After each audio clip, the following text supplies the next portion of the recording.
Bonjour et bienvenue à un nouveau lundi de la lecture. Alors aujourd'hui, je vais vous lire Un dragon, pas question, de Johnny Lambert. Un dragon, pas question. Hermione n'est pas une dragonne comme les autres. Hermione n'aime pas attaquer les châteaux, capturer des princesses pour une rançon, ni calciner les maisons.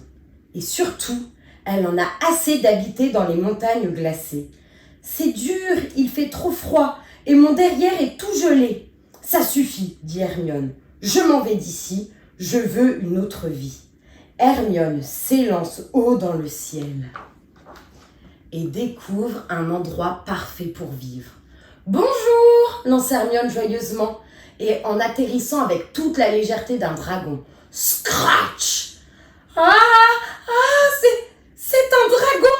Crient les animaux de la forêt terrifiés. Fuyons! Pourquoi sont-ils partis? Se demande Hermione. C'est tellement bien ici. L'herbe est douce et comme elle sent bon. Soudain, Hermione entend une petite voix. Eh oh! Ça va pas la tête? Regarde où tu poses tes fesses. Tu ne peux pas rester ici. Mais je suis bien ici, répond Hermione en découvrant une petite souris. Pourquoi je ne peux pas rester? Parce que tu es un dragon, dit la souris. Vous, les dragons, vous ne pensez qu'à cracher des flammes pour détruire nos maisons et à nous manger tout cuit. On ne veut pas de vous ici. Pas moi, se défend Hermione. Je ne suis pas comme les autres dragons. Tiens, tu aimes les épis de blé? Merci, répond la souris un peu étonnée. Mais juste à ce moment-là, le nez d'Hermione commence à la chatouiller. Atchoum! Hermione éternue et souffle une énorme flamme, si énorme qu'un oiseau dans le ciel sent les plumes de sa queue partir en fumée. Oups, pardon, dit Hermione. À moi, hurle l'oiseau. J'ai été attaquée par un terrible dragon et maintenant il veut me manger. Hermione fonce à la poursuite de l'oiseau. S'il te plaît, reviens, je ne veux pas te manger, je veux juste être ton ami. L'oiseau est paniqué. Hermione veut le rattraper pour lui expliquer. Mais crac, boum, schrac. Mais Hermione est une dragonne. Elle pèse plusieurs tonnes et tout s'écroule sur son passage. Ah, s'écrient les animaux. Le dragon détruit nos maisons. Il va nous manger tout cuit.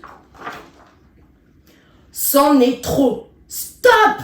Ça suffit, braille la souris. Tu détruis notre belle forêt. On ne veut pas de toi chez nous. Allez, oust, va-t'en et laisse-nous. Hermione a du chagrin. Ils ne veulent pas de moi. C'est vrai, je ne leur ressemble pas. Dommage, moi je les aimais bien. Bon débarras, ricane la souris. On ne veut personne d'autre que nous ici. Allez les amis, fini les soucis. C'est l'heure de notre petite sieste de l'après-midi. Plus un bruit, les animaux sont endormis. Mais des ombres s'approchent, petit à petit. Elles s'approchent, menaçantes, terrifiantes. Oh, oh, oh. Des dragons, fuyons! À l'aide, au secours! Zou! Personne ne touche à mes amis, crie Hermione la dragonne en saisissant les animaux entre ses pattes. Et dans un nuage de fumée, ils réussissent à s'échapper. Merci, tu nous as sauvés, crient en chœur les animaux reconnaissants. Nous nous sommes trompés, nous pouvons vivre ensemble, même si nous sommes si différents. Mais la forêt est en cendres. Nous ne pouvons plus rester ici, dit tristement la souris.